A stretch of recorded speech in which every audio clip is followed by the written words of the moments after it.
Yo, welcome everyone, Sanjae Uchiha here, and welcome back to the channel to the long-awaited Boruto Manga Chapter 79 review.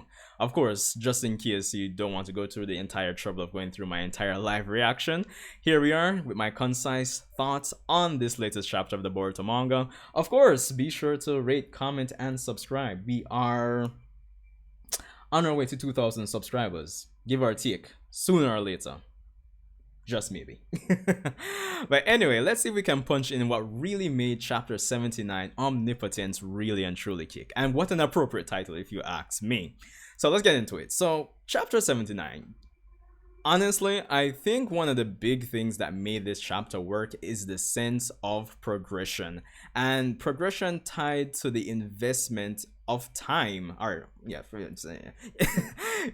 tied to the investment that the audience has given this series in terms of their time, well, should I say blood, sweat, but I guess in terms of all these discussions and all of these things over the years since chapter 1, episode 1, it feels like we're getting some more substantial returns on that type of investment, because the prophecy that Boruto got from Momoshiki in terms of his blue eyes taking everything away from him, it has finally been realized with this chapter, honestly. And I think that's one of the big reasons. For those of you who have watched or been here, shout out to the new and returning subscribers, but I have recently been saying that as of chapter 78, it's the spiritual chapter 1 for the Boruto story. It's tied, my train of thought is really and truly tied to the idea that, or the dialogue that Boruto himself had in chapter 1, that this isn't the story of a kid who wants to be Hokage. This is my story, but for a time my dad will be a part of it. So with Naruto being out of the picture, or being taken out of the picture since chapter 77, it feels like, spiritually speaking, this is chapter 2 of the Boruto manga, legitimately. So I think all of that really combines to give this chapter a solid foundation for it to be just awesome and just fulfilling for the audience. No, there is that. Getting into the actual contents of the chapter, no, we can break it down, and what really and truly made it work. Now, of course, we do start off the chapter with just a bit more of Momoshiki, just a bit of Shikamaru, and a few Jonin and Chunins perhaps going after Kawaki, and eventually Sasuke and Konohamaru also joining the hunt for Kawaki, with an interesting scene that I liked with Amado. A bit of a conversation between Amado and Shikamaru, and just Amado trying to reason with Shikamaru that, yo, you don't need to kill Kawaki, etc, etc. I have this other secret that I didn't tell you that I can actually shut him down. And what I like about that is that I'm thinking it's just going to feed more into Shikamaru's distrust of Amado. I'm wondering how that's going to play up after all is said and done, given how this chapter ends. But there's that. But the first big parts of what made the chapter work for me, outside of the sense of progression, I feel, is the scene where we have Kawaki, who can no longer sustain his Sukune Kona, so he has to return to his normal size, is confronted by Eida. And we have a beautiful scene, very nuanced scene, when it comes down to Kawaki breaking down his internal conflict with what he wants to achieve and the ridiculous nature of it, because this scene just works. Now, with Eida confronting him and Kawaki just admitting that he doesn't really care about himself, and he basically, repeats his goal of wanting to get rid of Momoshiki before it's too late, because if that happens, then, or if he doesn't, then he feels that the village and Naruto, etc., everything is going to go up in smoke. But at the same time, he then goes on to admit that the hard part about all of this is that he'll have to essentially kill Boruto. And I mean, who could really and truly kill the Hokage's son? I like that he admits the ridiculous nature of it and the consequences of it. The acknowledgement of it, to me, screams a lot of nuance when it comes on to Kawaki's character, because he then goes on to acknowledge that, yo, if only it wasn't Boruto, right? Why couldn't it be nobody? Like somebody who nobody wouldn't really care about. And it's funny because I think I get the impression that persons in the community, really and truly, based on the translations they read initially or earlier on, they thought that Kawaki was somehow jealous of Boruto for some reason. I don't know. But anyway, the point is, it's a very nuanced scene due to the fact that Kawaki, based on his dialogue, does acknowledge that, he still considers Boruto his brother. He still considers him, of course, the Hokage's son, and how ridiculous the idea of killing Boruto would be. And I think it really and truly shows that, of course, despite him coming to this, this conclusion, this making up his mind to do this, he still and really and truly cares about Boruto and the whole situation, his whole life in the village, essentially.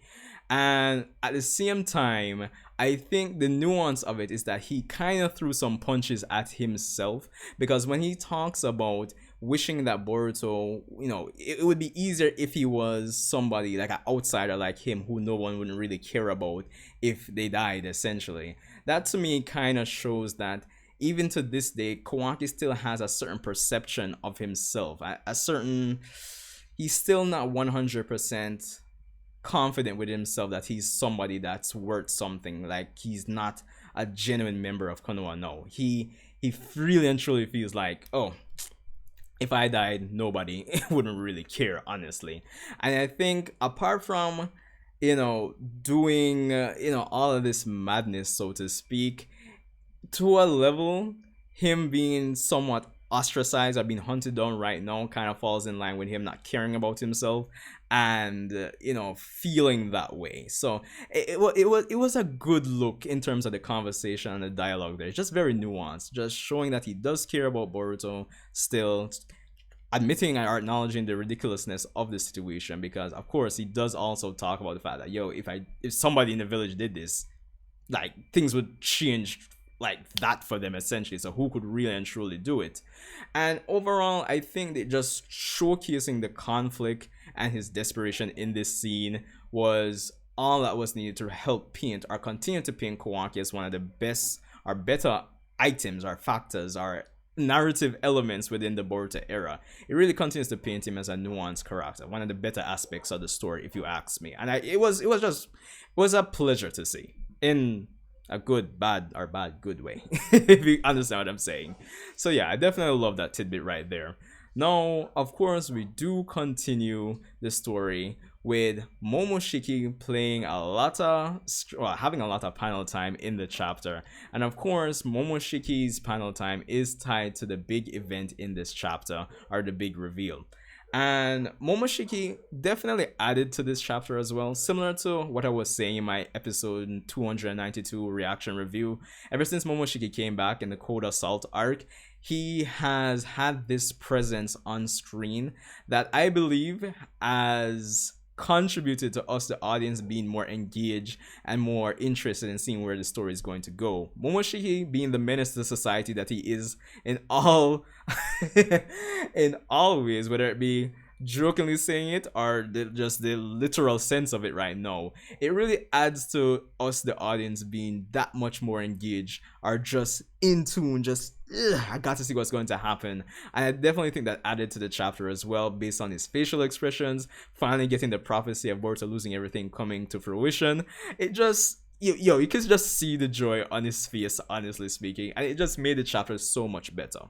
But all in all, that's tied to the fact that we still have a major reveal in this chapter. So at some point, of course, as all of you have already read it, Eida seems to activate some major world-altering ability, and through Momoshiki's conversation with Boruto in this chapter, we find out that that ability and Eida's charmer ability is one and the same. We find out the true nature of it, and as the chapter title says, Omnipotence, we find out that this mega ultra powerful Shinjutsu, Omnipotence, the will to create anything, a programming language that the gods have used to create worlds, all these things, that is the true nature of Eida's ability. And that her ability to actually charm persons is just due to omnipotence, but due to the fact that she's not an Otsutsuki and can't control the ability fully, she like subconsciously always using the ability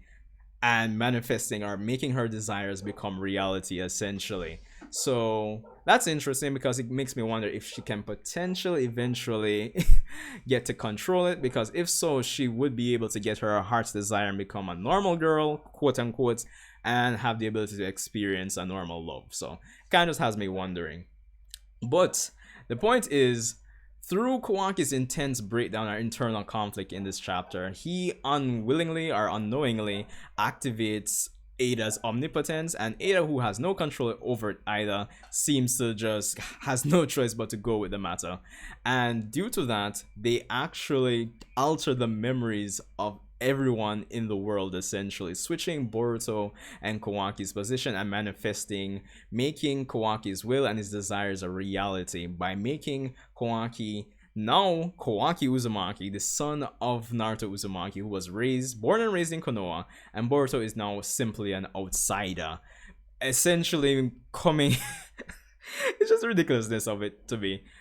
Essentially making the prophecy from Momoshiki a reality, as now everyone is on the hunt for Boruto. And it's interesting because those panels that we got of the future, I think it was chapter 75, they basically play out in this chapter. We finally get to see that panel with Mitsuki, and apparently it was directed at Boruto. We get to see the Konoha ninja looking for Kawaki, quote unquote, when in this case was actually Boruto. And of course we see that Sarada scene that's different from before. So it's interesting because with the limited information we had from chapter 75, is like Kishimoto just threw us for a loop, because I'm pretty sure no one was expecting things to play out this way, honestly.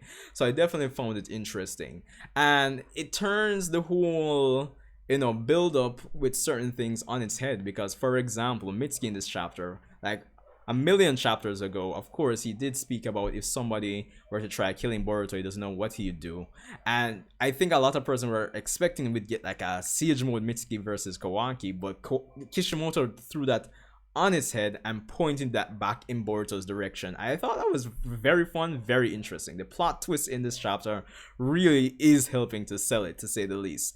But that aside, I think what also makes this chapter work is the fact that it makes us, the audience, ask questions. Because one, of course, Sarada isn't affected, which is something which has some sort of, well, not context but precedent. Like it's hinted at that would be the case before, since Eida's charm ability, which is omnipotence, didn't affect her before. So I guess it's only natural, like a world altering, memory changing event like what was used in this chapter wouldn't affect her now. And of course, all the Otsutsuki based characters aren't affected, like Daemon, Eida the caster, Kawaki, Boruto, etc. But again, outside of that, it has me asking questions. Because one, was Amado affected? And even if he is affected, like quote unquote, will he pretend to be affected? Of course, that's probably just tying into this theory that Amado is Shibai, maybe. Just maybe. That aside, of course, why isn't Sarada affected? Still questions. Is Sasuke affected? And how is that going to tie into Boruto eventually getting Sasuke's sword and cloak? So, the chapter has us asking questions, and I think that's always important in a story, especially if you're invested in it like that. Now, that aside, I also have to be asking the question based on Momoshiki's dialogue that, based on how omnipotence was used in this chapter, the way that he was the way Kawaki's desires was manifested was the alterations of memories. Cool. But Momoshiki brings up an interesting piece of lore, potentially, or a question. He essentially says, have you ever wondered how many times a Otsutsuki who has become a god has essentially messed with the memories of humanity? Based on the whole context that apparently everybody's consciousness is linked by chakra on some level, apparently. So it's like, whoo, what could that mean for the future of the story? Or more so, what could that mean for the past of this Naruto universe? So big questions, honestly. So it has me thinking. It really has me thinking. So now with everybody going towards Boruto and hunting him down, and him being the rogue ninja essentially, with Sarada being one of the only characters who isn't affected, with Boruto finally losing everything, how will the story go? And it's just too much, honestly. So all in all, I thought it was a decent chapter, and that's probably an understatement. Easily a 9 or even a 10 out of 10, to be honest, because again, the sense of progression, I think the continued development or exploration of the nuance of Kawaki's character, and just the whole nuance of his breakdown there in front of Eida, beautiful. Of course, the chapter has us asking questions, not because of, what happened, but at least it kind of has us questioning, potentially speaking, is the past of this whole Naruto universe the genuine, true past of it? So it feels like this chapter not only did major things to kind of turn the story on its head, but it also feels like a indirect way to strengthen the bond between the Boruto side of the franchise and the Naruto side of the franchise. Because if certain things in the past were not necessarily true, if an Otsutsuki god did mess with things, it's going to be up to the present day cast to kind of find out the truth. And then I guess retrospectively, it kind of gives more investment to those of us who have been watching and reading since Naruto days. Because granted, it might be a thin ice, it might be a bit, depending on how it's done, it could go either left or right. It could be a good thing or a bad thing. So it's could be a 50-50 thing, but I'm all the more interested and engaged to see how it's all going to play out. All in all, amazing chapter, really loving it. I can't say anything more. Anyway, Sanjae Uchiha, let me know what you guys thought about chapter 79 of the Boruto manga. Let me know what aspects of the chapter worked for you, and if the points that I've highlighted that made the chapter work, am I on the money? So yeah, anyway, I'll see you guys in the next video.